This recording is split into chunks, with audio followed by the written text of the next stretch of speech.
بسم اللہ الرحمن الرحیم. یا ایھا الذین آمنوا، اے لوگو جو ایمان لائے ہو، انفقوا خرچ کرو، من طیبات ما کسبتم، ان پاکیزہ چیزوں میں سے جو تم نے کمائی کی، یعنی اپنی محنت سے جو حاصل کی. یہاں پھر یا ایھا الذین آمنوا کہہ کے خطاب کیا جا رہا ہے. ہم سب کو حکم دیا جا رہا ہے. اس حکم کو سننا اور اس پر عمل کرنا ضروری ہے. اس پر عمل کرنا ایمان کے تقاضے پورے کرنا ہے، اور اس کی خلاف ورزی ایمان میں نقص ہے، ایمان میں کمی ہے. تو ایمان کی صفت کے ساتھ اللہ تعالیٰ پکار رہے ہیں، ایمان کی صفت کے ساتھ ہمیں پکارا جا رہا ہے. تمہارے ایمان کا تقاضا ہے کہ تم ایسا کرو. کیا کرو؟ خرچ کرو. پیچھے خرچ کرنے والوں کے بارے میں بات کی گئی کہ خرچ کرنے والوں کے اندر کیا صفات ہونی چاہیے اور کیا نہیں، اور یہاں پر جو چیزیں خرچ کی جا رہی ہیں اب ان کی بات ہے، یعنی جو کچھ خرچ کیا جا رہا ہے اس کے بارے میں ہدایات دی جا رہی ہیں کہ وہ کیسا ہونا چاہیے. فرمایا من طیبات، پاکیزہ چیزوں میں سے خرچ کرو، عمدہ میں سے، حلال ہو، صاف ستھرا ہو، اور ما کسبتم، جو تم نے خود کمایا ہو. تو گویا انسان اپنی محنت سے جو کچھ کماتا ہے وہ صرف اس کا اپنا نہیں ہو جاتا، وہ بہرحال اللہ نے اس کو دیا ہوتا ہے، اور اس میں دوسروں کا بھی حق ہوتا ہے. جہاں تک انسان کی کمائی اور کوشش کا تعلق ہے تو اسے تو ایکنالج کیا جا رہا ہے کہ ما کسبتم، تمہاری کوشش ہے، تم نے کمایا ہے. لیکن یہی تو مطالبہ ہے کہ تم بھی کماؤ تو بھی وہ صرف اپنے اوپر نہیں خرچ کرو، اس میں سے دوسروں پر بھی خرچ کرو. تو اس سے پتہ چلتا ہے کہ جو اموال تجارت ہے، یعنی جن سے انسان تجارت کرتا ہے، ان پر بھی زکوٰۃ ہے. وَمِمَّا، اور اس میں سے بھی خرچ کرو، اخرجنا لکم من الارض، جو ہم نے تمہارے لیے زمین میں سے نکالا ہے. عشر کی طرف اشارہ ہے، زمین کی پیداوار میں سے خرچ کرنے کا حکم دیا جا رہا ہے. قرآن پاک میں ایک دوسری جگہ آتا ہے وَآتُوا حَقَّهُ يَوْمَ حَصَادِهِ، اور دو اس کا حق اس کی کٹائی کے دن، یعنی جس دن پھل اترے اس دن. پھر آگے اس میں پیمانے بتا دیے گئے کہ کتنا پھل ہو تو اس میں سے کتنا دینا چاہیے. ان تفصیلات کا اس وقت نہیں، لیکن ایک بات قابل غور ہے کہ نمبر 1 کو کہا کہ کسب تم نے کام کیا اس میں، اور دوسرے میں فرمایا اخرجنا، ہم نے نکالا ہے. یعنی زمین سے جو کچھ نکلتا ہے بندہ جتنی چاہے محنت کر لے، جب تک اللہ تعالیٰ اسے نہ نکالے کچھ بھی نہیں نکل سکتا. وَمِمَّا أَخْرَجْنَا لَكُم مِّنَ الْأَرْضِ وَلَا تَيَمَّمُوا الْخَبِيثَ، اور خبیث اور ردی بیکار دینے کا تو ارادہ بھی نہ کرنا، یعنی اس میں سے جو کنڈم مال ہے اسے نہیں بطور زکوٰۃ نکالو، بلکہ کون سا مال دو؟ من طیبات، عمدہ چیزوں میں سے دو. کیونکہ لن تنالوا البر حتى تنفقوا مما تحبون، تم اس وقت تک نیکی کو پا نہیں سکتے جب تک وہ خرچ نہ کرو جس سے تمہیں محبت ہے، جو تمہیں پسند ہے، جو تمہیں خود اچھا لگتا ہے. دو ایکسٹریمز ہوتی ہیں، ایک یہ کہ انسان صرف چنی ہوئی چیز ہی خرچ کرے، اور دوسرا ایک انسان انتہائی ردی بیکار چیز خرچ کرے. تو ان دونوں کے درمیان اعتدال کیا جا سکتا ہے. اور بعض لوگوں کا ایسا ہوتا ہے نا کہ جیسے اموال تجارت میں زکوٰۃ کی بات ہو رہی، ویسے کسی کی کپڑے کی دکان ہے اور اس کو اس میں سے زکوٰۃ نکالنی ہے، تو بعض اوقات لوگ سال بھر میں جو کپڑا کنڈم ہوتا رہتا ہے وہ ایک طرف کرتے رہتے ہیں، یا جو بکتا نہیں اس کو ایک طرف کرتے رہتے ہیں، اور پھر آخر میں اس بالکل ردی بیکار چیز کو جو کام کی نہ ہو وہ زکوٰۃ میں نکال دیتے ہیں. تو یہ ایک ناپسندیدہ چیز ہے. زکوٰۃ کے لیے بھی جب انسان مال نکالے تو خبیث نہ ہو، بالکل بیکار اور ردی نہ ہو. ہاں اگر ایسا ہے کہ وہ پہننے کے قابل، استعمال کے قابل ہے، تو کوئی زیادہ اعلیٰ قیمت کا ہے، کوئی کم قیمت کا ہے، کوئی بہت اچھا ہے، کوئی درمیانہ ہے، تو ملا جلا تو ہو سکتا ہے. لیکن انتہائی ردی بیکار ناقص چیزیں نکال کے الگ کرنا کہ اس کو زکوٰۃ میں دے دیں گے تو یہ درست نہیں ہے. وَلَا تَيَمَّمُوا الْخَبِيثَ مِنْهُ تُنْفِقُونَ، جو تم خرچ کرتے ہو، وَلَسْتُمْ بِآخِذِيهِ، اور نہیں تم اس کو لینے والے، تم خود اس کو پسند نہیں کرو گے. اگر تم مستحق زکوٰۃ ہو اور تمہیں وہ مل رہی ہو تو تم اپنے لیے اسے ہرگز پسند نہ کرو. الا ان تغمضوا فیہ، مگر یہ کہ تم آنکھیں بند کر لو، کیونکہ اب ضرورت ہے تو کیا کیا جائے، جب کچھ بھی نہیں تو پھر جو بھی ملتا ہے راضی برضا. وَاعْلَمُوا اور جان لو. کیا جان لو؟ ان اللہ غنی حمید، بے شک اللہ بے پرواہ ہے، اللہ کو ضرورت نہیں. حمید ہر حال میں قابل تعریف ہے، اسے تمہارے نفقات کی ضرورت نہیں، تمہارے مال کی ضرورت نہیں، وہ محتاج نہیں. تو یہاں اگرچہ مال زکوٰۃ اور مال عشر کی طرف اشارہ کیا جا رہا ہے، لیکن اس کے علاوہ عام روزمرہ زندگی میں بھی ہمیں ایک اصول دیا جا رہا ہے معاملہ کرنے کا لوگوں کے ساتھ. اور وہ کیا ہے کہ جب تم کسی کو کچھ دو تو اچھی چیز دو، ایسی چیزیں نہیں کہ جو ردی بیکار ہوں، جو کسی کے کام نہ آنے والی ہوں. محض خانہ پوری نہ کرو. آپ دیکھیے کہ ایک تو ہے صدقہ خیرات، وہ تو عام طور پر دیا جاتا ہے کسی ضرورت مند کو، مستحق کو. لیکن ایک عام روزمرہ زندگی میں بھی لین دین ہوتا ہے جو صرف مستحق کو نہیں دیا جاتا، وہ اس کا خرچ کرنا مستحب ہے، پسندیدہ ہے، اجر و ثواب کا باعث ہے. تو اس میں بھی انسان کو اس چیز کا خیال رکھنا چاہیے. محض خانہ پوری نہیں کہ بس چونکہ دینا ہے اس لیے کچھ بھی دے دو. یہ دیکھو کہ جو دے رہے ہو وہ دوسرا اس کو کرے گا کیا اس میں بوجھ تو نہیں بن جائے گا، جیسے عام طور پہ تحفے تحائف کا لین دین ہوتا ہے. تو بعض اوقات اس میں کیا دیکھا جاتا ہے کہ بس اب یہ موقع ہے، دینے کا وقت ہے، کچھ بھی دے دو. اور اس میں عموماً وہ چیزیں دی جاتی جو خود استعمال نہیں کی جاتی. اور بعض اوقات کچھ چیزیں ایسی ہوتی جو دیکھنے میں تو بڑی خوبصورت ہے لیکن کسی کے کام کی نہیں ہوتی، یا کم از کم جس کو آپ دے رہے ہیں اس کے کسی کام کی نہیں ہے. تو اس چیز سے انسان کو پرہیز کرنا چاہیے. کیا دینا چاہیے؟ طیب. طیب کا لفظ جو ہے وہ اس سے طیب بھی نکلا. طیب جیسے خوشبو کو بھی طیب کہتے ہیں. خوشبو کو دیکھتے ہی انسان کے اندر کیا فیلنگ آتی؟ تر و تازگی کی، خوشی کی. تو اس سے آپ اندازہ کر سکتے ہیں کہ جب آپ کسی کو کوئی چیز دیں تو اس سے کیا اس کی خوشی میں اضافہ ہو، اس کو وہ اچھی لگے، وہ قابل استعمال ہو، فائدہ مند ہو. تحفے کا لین دین کس لیے ہوتا ہے؟ محبت میں اضافے کے لیے. اور اگر وہ لین دین محبت کی بجائے نفرت میں اضافے کا باعث بن جائے تو پھر وہ دیا وہ کس کام کا؟ نہ اجر و ثواب بھی ملا، نہ محبت میں اضافہ ہوا. اور وہ پیچھے جیسے کہا گیا نا کہ لا یقدرون علی شیء مما کسبوا، اپنی کمائی کے کسی حصے پہ قادر نہیں، کچھ بھی حاصل نہیں ہوگا. وہ چیز بھی گئی اور فائدہ بھی کچھ نہ ہوا. حدیث میں آتا ہے من احب ان یزحزح عن النار، پہلے پارے میں آپ نے پڑھا نا بمزحزحہ، اس وہی روٹ ہے اس کا. من احب ان یزحزح عن النار، جو پسند کرے کہ اسے آگ سے بچا لیا جائے، وَيُدْخَلُ الْجَنَّةَ، اور جنت میں داخل کر دیا جائے. کس کس کو پسند ہے؟ سب کو. فَلْتَأْتِهِ مَنِيَّتُهُ، پس چاہیے کہ آئے اس کے پاس اس کی موت، اس کی موت اس حال میں آئے وَهُوَ يُؤْمِنُ بِاللَّهِ، کہ وہ اللہ پر ایمان رکھتا ہے، وَالْيَوْمِ الْآخِرِ، اور آخرت پر ایمان رکھتا ہے، وَلْيَأْتِ إِلَى النَّاسِ، اور چاہیے کہ آئے لوگوں کی طرف، ما يحب ان يؤتى الیہ، اس چیز کے ساتھ جو وہ پسند کرتا ہے کہ اس کی طرف آئے. یعنی لوگوں کو وہ دے جو خود لینا پسند کرتا ہے. جو شخص، اب اس یہ تو لفظی ترجمہ تھا نا، اب اس کا مفہوم کیا ہے کہ جو شخص یہ چاہتا ہے کہ جہنم سے بچایا جائے، آگ سے بچایا جائے، جنت میں داخل کیا جائے، تو اس کو چاہیے کہ وہ اللہ اور یوم آخرت پر ایمان رکھتا ہو اور اسی حال میں اس کی موت آئے، یعنی اس کا خاتمہ ایمان پر ہو، دوسرے لفظوں میں کہنا چاہیے.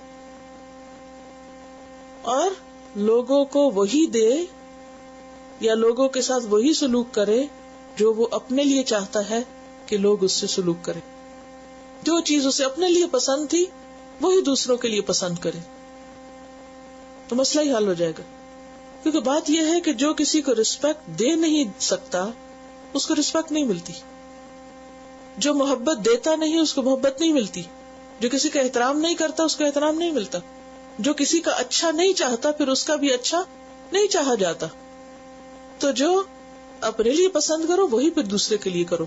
حدیث میں آتا ہے نا، وہ شخص مومن ہی نہیں، لا یؤمن احدکم حتی یحب لاخیہ ما یحب لنفسہ، کہ وہ شخص مومن نہیں جب تک کہ وہ اپنے بھائی کے لیے وہ پسند نہ کرے جو وہ اپنے لیے کرتا ہے. تو ہمیں اپنے لیے کیا معاملہ پسند ہے کہ ہمارے ساتھ کیا معاملہ کیا جائے؟ بس یہ ایک پیمانہ دے دیا گیا، معیار دے دیا گیا جب کسی کے ساتھ کرنے لگو تو سوچ لو کہ کیا تم اپنے لیے چاہو گے، خود کو پسند ہے، اور اگر نہیں تو پھر رک جاؤ، ذرا سوچ کے کرو.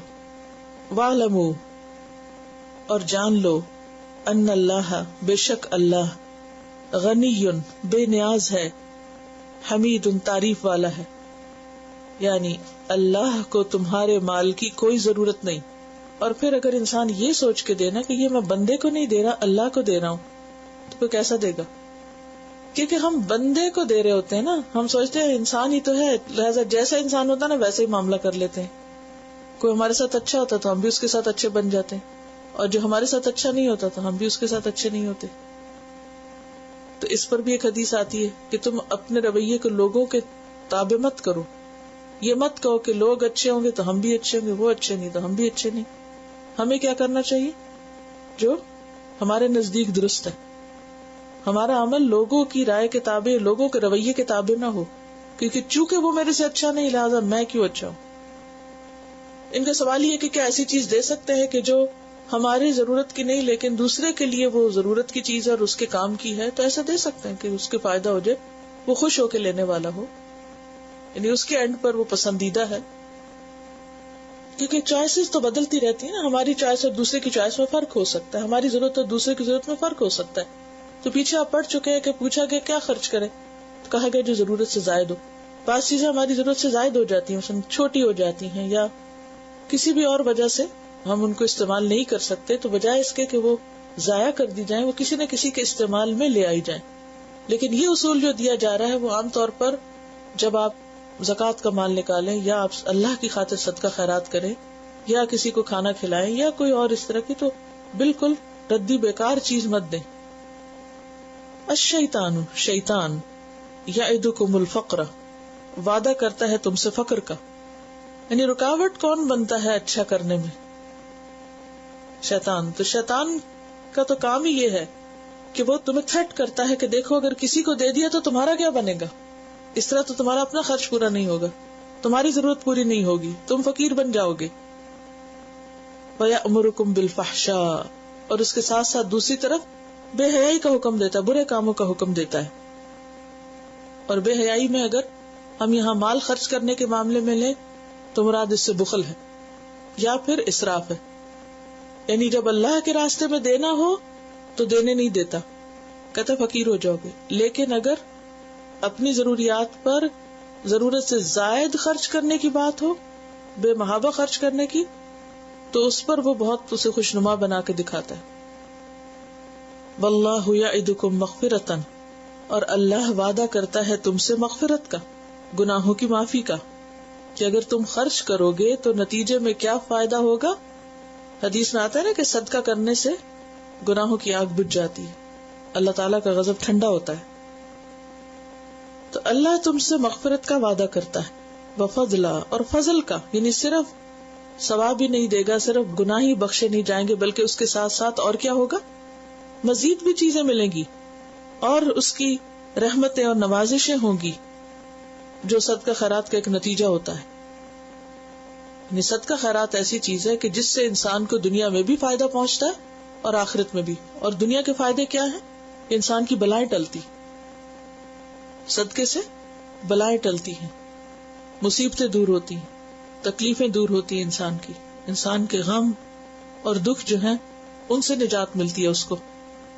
واللہ واسع علیم، اور اللہ واسع علیم ہے، وسعت والا ہے، علم والا ہے. کل جیسے آپ کو بتایا گیا تھا کہ یہ وسعت صرف کسی ایک صفت میں نہیں، تمام صفات کے اندر ہے، اور اس کا علم بھی ہر چیز کا احاطہ کیے ہوئے ہے. تو بنیادی طور پر ہمیں دو راستے بتا دیے گئے. ایک راستہ ہے جس میں اللہ کی خاطر خرچ کیا جاتا فی سبیل اللہ، اور دوسرا ہے جس میں شیطان کی مرضی کے مطابق خرچ کیا جاتا ہے.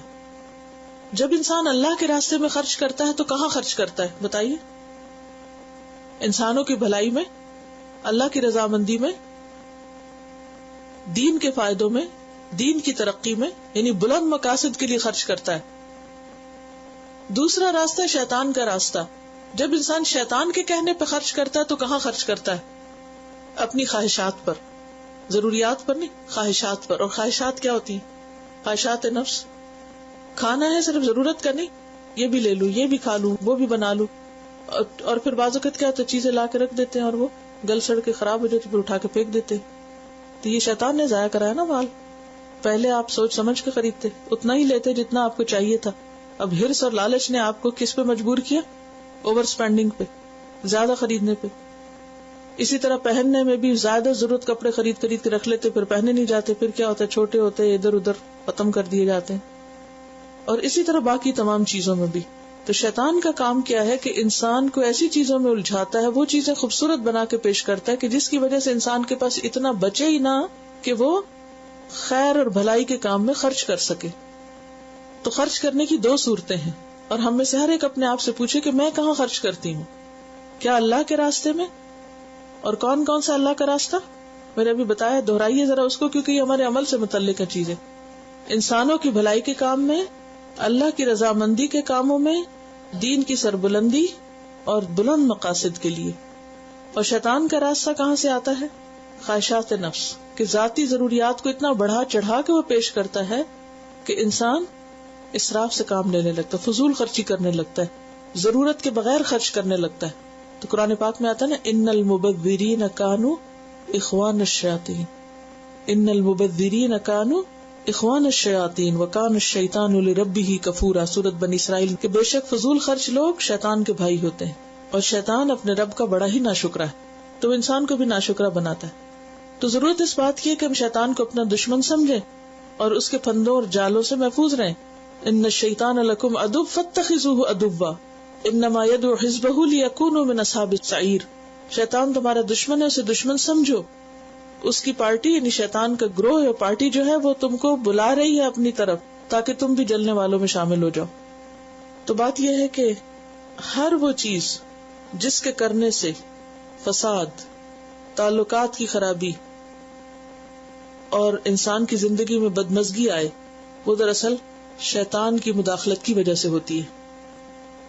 چونکہ یہ خرچ کرنے کے دو راستے آپ کو بتائے گئے، اب آپ اپنے آپ سے سوال کریں کہ اس مہینے میں مثلاً یا اس ہفتے میں میں نے اللہ کے راستے میں کیا خرچ کیا، خیر کے راستے میں کیا خرچ کیا، اور شیطان کے راستے میں کیا خرچ کیا. ہم میں سے ہر ایک اپنا حساب خود لے، کیونکہ جب تک ہم خود نہیں اپنا حساب کریں گے تو ہمیں کام کرنا نہیں آئے گا. اور اگر میں نے دین کے فائدے کے لیے، اللہ کی رضامندی کے لیے کچھ بھی خرچ نہیں کیا اور صرف اپنی ذات اور اپنے بچے اور اپنے گھر اور اپنی ڈیکوریشن اور بس اسی پہ خرچ کرتی چلی جا رہی ہوں، تو یہ یقینی طور پر کیا ہے؟ پھر شیطان کا بہلاوا ہے، کیونکہ وہ انہی راستوں سے آگے بڑھتا ہے. یعنی اگر کوئی جائز صدقہ کرنے سے آپ کو روکتا ہے یا پسندیدہ چیز اللہ کے راستے میں خرچ کرنے سے روکتا ہے، تو دراصل وہ شیطان کا بھائی ہے. کیونکہ بعض دفعہ شیطان انسانی شکل میں بھی انسان پہ حملہ آور ہوتے ہیں. کیونکہ آپ مثلاً کوئی اچھا اللہ کے راستے میں خرچ کرنا چاہ رہے ہیں، تو اتنے میں کوئی آ جائے گا آپ کے پاس، اچھا کیا کرنے جا رہی، یہ دو گی، نو اس کو نہیں دو، اس کے بجائے فلاں چیز دے دو. اب وہ کیا ہے، وہ آپ کو اعلیٰ سے ادنا کی طرف لے جائے گا. تو ان ہتھ کنڈوں سے بھی بچنا چاہیے. یؤتی الحکمت من یشاء، دیتا ہے وہ سمجھ بوجھ حکمت جس کو چاہتا ہے. اب یہاں حکمت کی بات کیوں آ گئی؟ حکمت ہے صحیح وقت پر صحیح فیصلہ کرنا، دانش مندی کا ثبوت دینا، عقل مندی کا ثبوت دینا، جو چیز جہاں رکھنی چاہیے وہیں رکھنا، یعنی جہاں خرچ کرنا چاہیے وہاں خرچ کرنا، جو چیز دینی چاہیے وہی دینا، نہ اس سے زیادہ نہ کم. یہ سمجھ بوجھ اللہ جسے چاہتا ہے دیتا ہے. وَمَن یُؤْتَ الْحِکْمَةَ، اور جو حکمت دے دیا گیا، جس کو حکمت یہ سمجھ بوجھ مل گئی، فقد اوتي خیرا کثیرا، اس کو بہت بڑی خیر مل گئی. جس کو حکمت ملی، جس کو یہ سمجھ بوجھ ملی، اس کو تو سب کچھ مل گیا. وما يذکر الا اولو الالباب، اور نہیں نصیحت پکڑتے مگر عقل والے ہی. اس سے عقل والوں کو ہی بات سمجھ آتی، ہر ایک کو نہیں آتی. یعنی جو شخص مال کو صحیح جگہ پر اللہ کے بتائے ہوئے طریقے پر خرچ کرتا ہے وہی حکمت والا ہے. اور ناسمجھی کیا ہے، نادانی کیا ہے؟ کیا کرنا؟ مال کو غلط راستے پر خرچ کرنا، شیطان کے بتائے ہوئے راستوں پہ خرچ کرنا. اصل میں جو حکمت ہے نا، اس کا تعلق صرف مال خرچ کرنے سے بھی نہیں.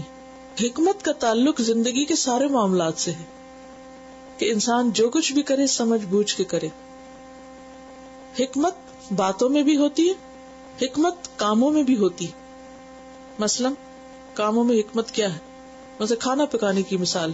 تو ہم نے دیکھا ہوگا کچھ لوگ کھانا پکاتے ہیں تو کبھی نمک زیادہ ہوتا ہے, کبھی اس میں مرچیں زیادہ ہو جاتی, کبھی تیل زیادہ ہو جاتا ہے, کبھی کچھ, یعنی وہ اپنی جیسا اسے پکنا چاہیے ویسا نہیں پکا ہوتا. اب حکمت کیا ہے؟ دراصل کہ جو چیز جیسی ہونی چاہیے تھی ویسی ہی ہو, نہ اس سے زیادہ نہ کم. اسی طرح کپڑا سینے میں حکمت کیا ہے؟ کپڑا سینے میں حکمت کیا ہے؟ صحیح سائز کے مطابق ہو, نہ زیادہ لمبا ہو کھلا ہو اور نہ ہی زیادہ چھوٹا یا تنگ ہو. اور کوئی چیز بتائیے. گھر کے فرنیچر رکھنے میں حکمت کیا ہے؟ بیڈ روم سیٹ کہاں رکھا جائے؟ کچن میں, بیڈ روم میں ہی. جو چیز جہاں کے لیے بنی وہیں رکھی جائے تاکہ اس کو صحیح طور پر استعمال کیا جا سکے.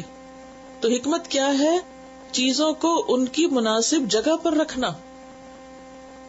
گفتگو میں حکمت کیا کہ جو بات جہاں کہنی چاہیے وہیں کہنا, وقت سے پہلے نہ کہہ دینا, اور اسی طرح وقت گزر جانے کے بعد بھی نہیں کہنا.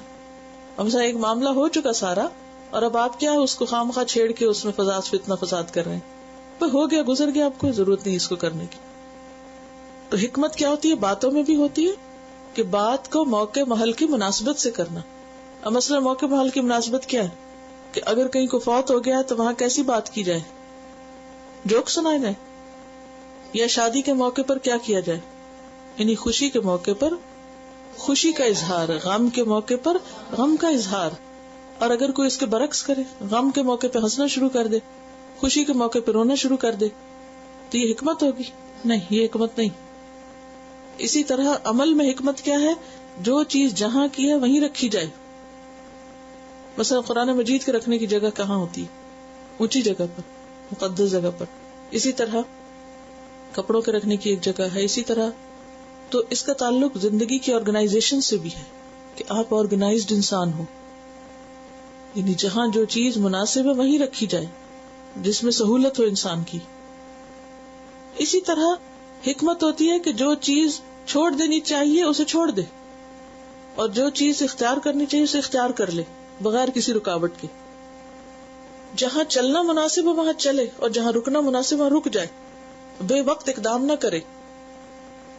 آدھی رات کا وقت ہوتا ہے میں تو ابھی جاؤں گی فلاں کام کرنے, اور یہ نہ دیکھے کہ وقت ہے کہ نہیں جانے کا, کون سا کام کرنے کا وقت ہے. نہیں, بس اس کو خیال آ گیا, اس نے اب کرنا ہے, چل پڑے کرنے. تو یہ چیز ٹھیک نہیں. حکمت تمام احوال اور تمام مواقع پر ہوتی ہے. اسی لیے آپ دیکھیں کہ مثلا چال میں حکمت کیا ہے؟ چلنے میں حکمت کوئی ہے؟ چلنے میں بھی کہ کہاں پاؤں رکھ رہا ہوں, مثلا رکھنے کی جگہ ہے یا نہیں.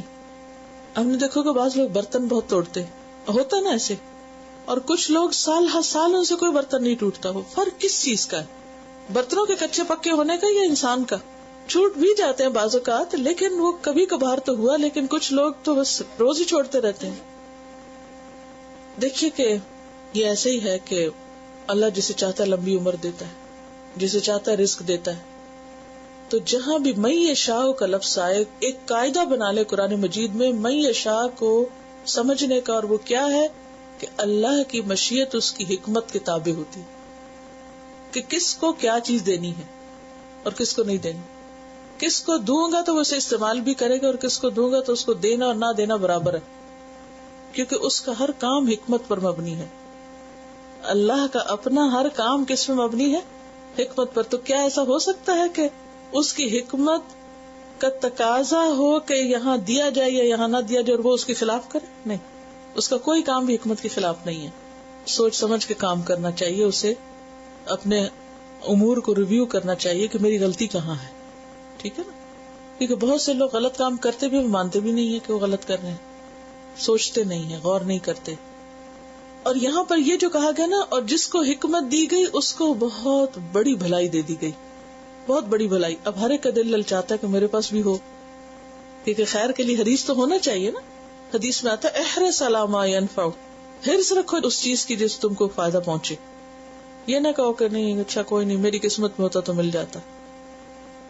اب اگر کوئی چاہے تو اسے کرنا کیا چاہیے؟ اس کے لیے سب سے پہلے تو یہ کہ دعا مانگنی چاہیے کہ اللہ مجھے حکمت عطا کر.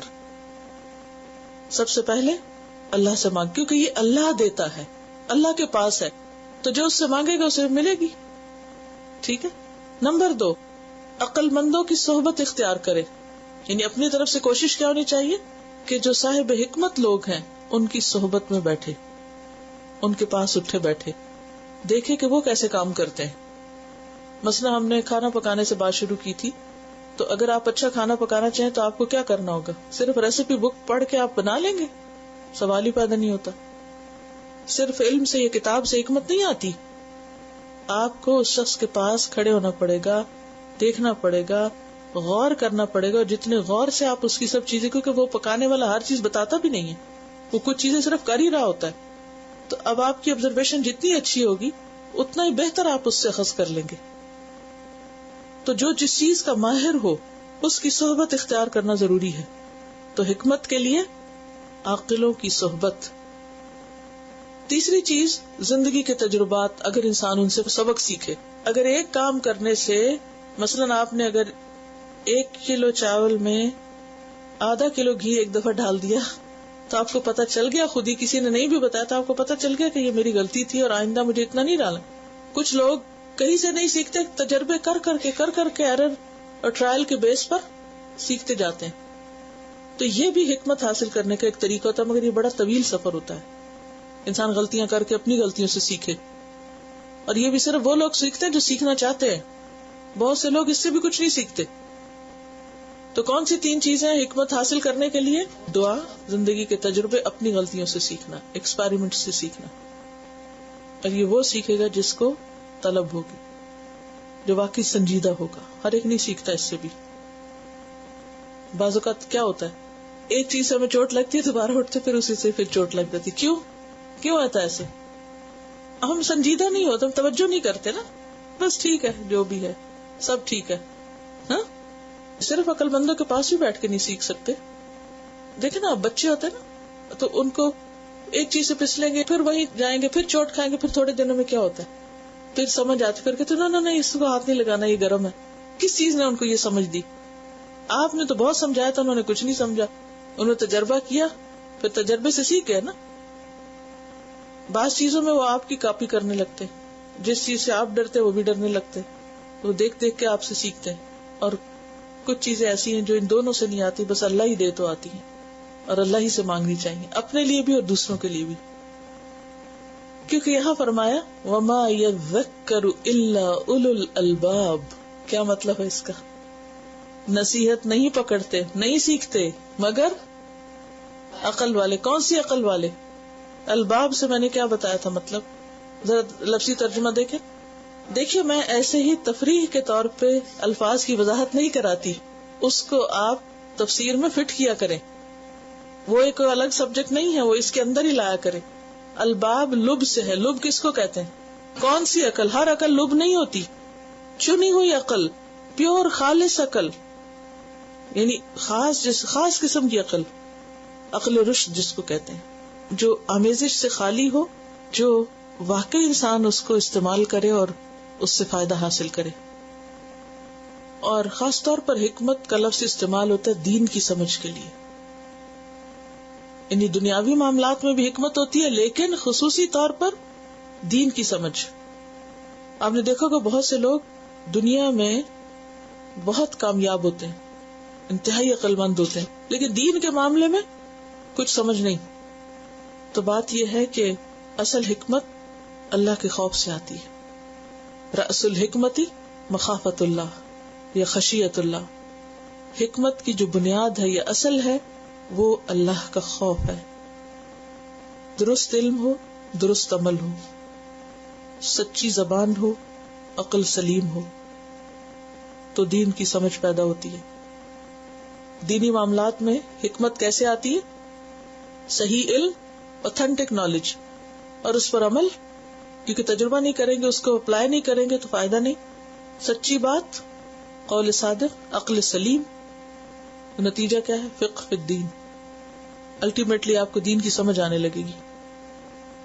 تو حکمت گویا کسی بھی کام یا کسی بھی چیز کو اس کے تمام اوصاف کے ساتھ مکمل کرنا ہے. اور یہ آیت مال خرچ کرنے سے متعلق آیات کیا بیچ میں آ رہی ہے.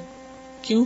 عموماً لوگ مال خرچ کرنے کے معاملے میں سمجھداری کا ثبوت نہیں دیتے. مال اللہ کی نعمتوں میں سے بہت بڑی نعمت ہے. بعض لوگ بخل کرتے رہتے ہیں اور بعض لوگ اوور سپینڈنگ کر کے ضائع کرتے رہتے ہیں، اور جہاں کرنا چاہیے وہاں نہیں کرتے.